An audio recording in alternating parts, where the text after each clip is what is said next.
Salutare toată lumea! Bine ați revenit la mine pe canal.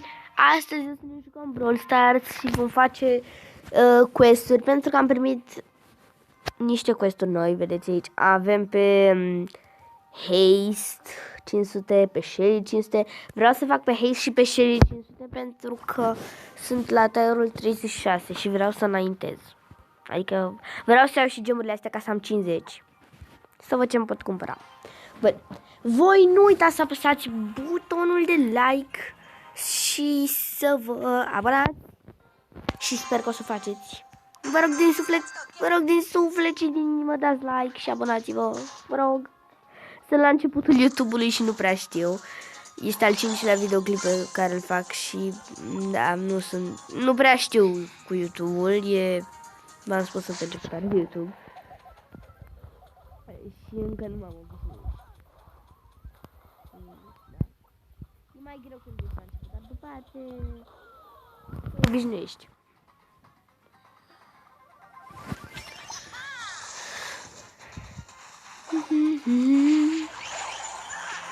Ok, vreau să câștigăm acest meci de Haste.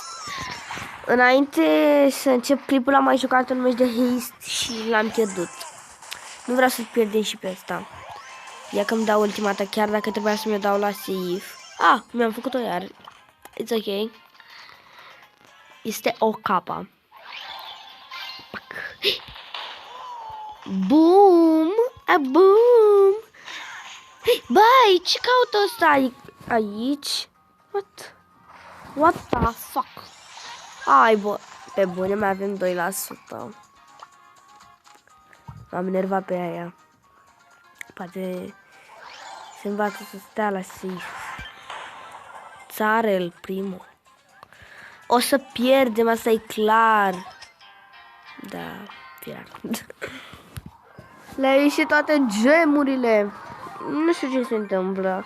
Nu cred că o să mai joc Haste. O să văd pe ce mai am. Chiar dacă am 250, fie că am 100, tot o să joc pe o zonă. Pe Brawl Ball. Hai să jucăm Brawl Ball. Pentru că cu Shelly la Brawl Ball sunt destul de bună, sincer. Bun.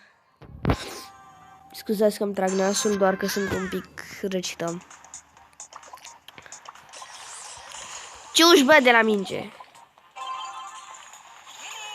Winning. Winning. Știi ce nu înțeleg eu? Câteodată mingea nu e minge de fotbal, e o minge de basket. Și câteodată e minge de fotbal. De ce asta? Chiar nu înțeleg chestia asta. N-am înțeles-o niciodată de ce. Mamă, ce bine a fost asta.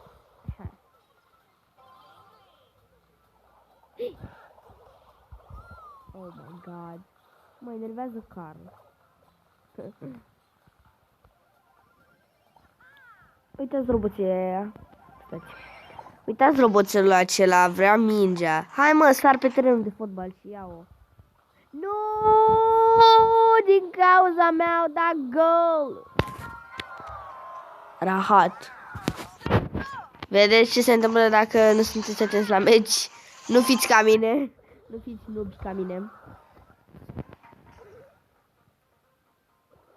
Ok.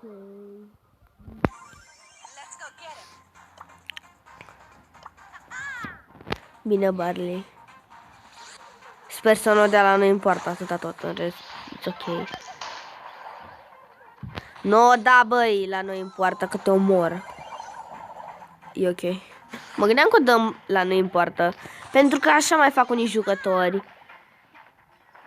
O dau efectiv la noi în poartă și e enervant. Băi! Pe bune, n-am înțeles nimic din ce a fost acolo.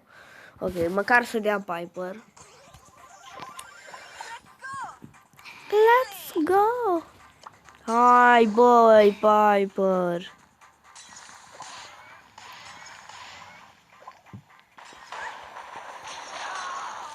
Bine, Barley, că te enervezi, sucă tu. Dai foarte puțin damage. Nu știu, mie așa mi se pare. Eu îl urăsc efectiv pe Barley, pentru că nu dă foarte puțin. Mie așa mi se pare. Și omor destul de greu și are hiturile prostești, hituri prostești, naiba. Prinde, băi, Barley! Doamne, pierdem. Gata. Ne mai dau un gol.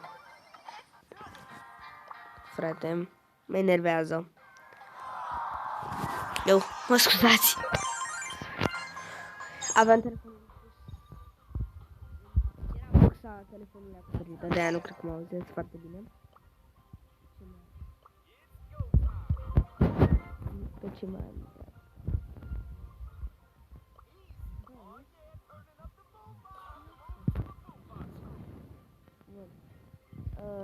Cred că o să fac cuiturile.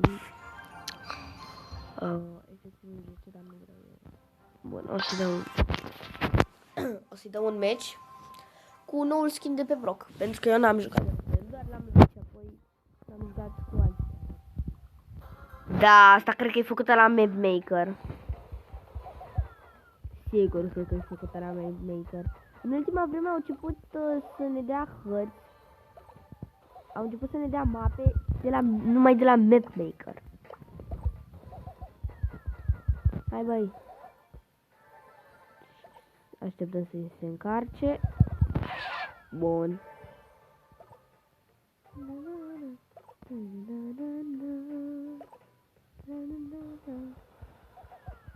Am văzut acolo un player, nu știu dacă am spus. Da. Da, îmi pare rău, nu azi. Hai, băi. Nu-mi place că se trăiesc așa. Vino încoace, fi bărbat adevărat. Sau mai bine fi fetiță, dacă nu ești bărbat adevărat. Pe bune, cum se ferește?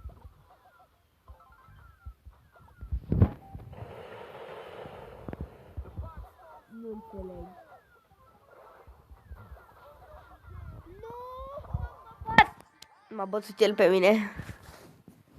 M-a bătut el pe mine.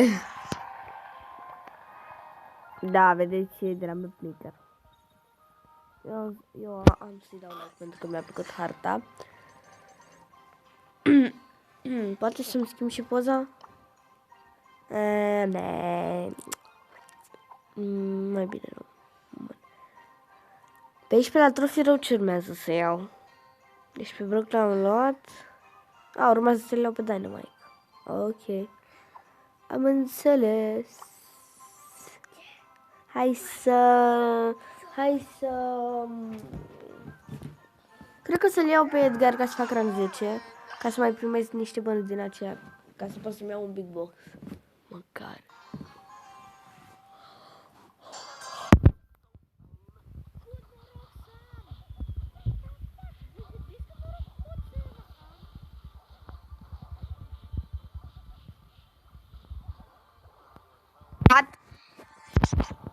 Da, noroc la moarte.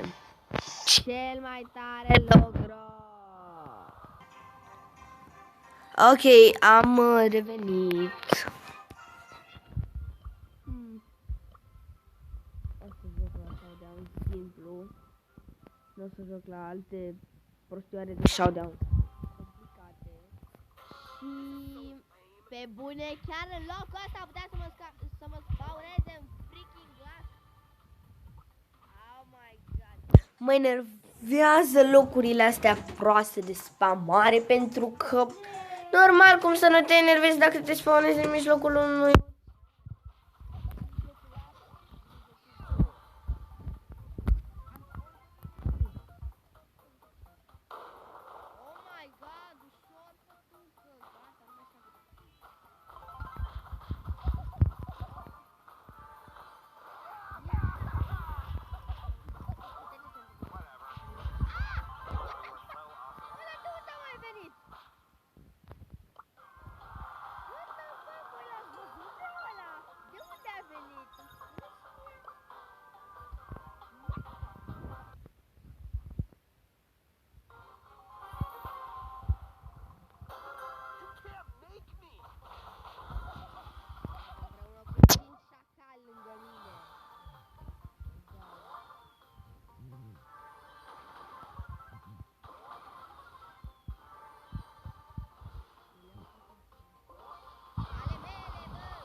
Efectiv nu prea mai știu să joc Brawl Stars, nu știu de ce.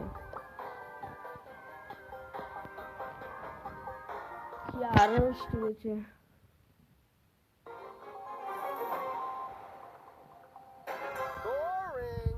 Minunat. Lasă-mă. N-ai de tine. Nivelul meu e baterie. Oh my god. Ok, acesta a fost clipul. Eu sper că v-a plăcut și sper că ați râs la unele faze pe care l-am spus că am murit minunat. Sper că v-a plăcut acest clip și sper că ați apăsat pe butonașul acela drăguț de like și sper că v-ați abonat. Noi ne revedem data viitoare. Pa, pa!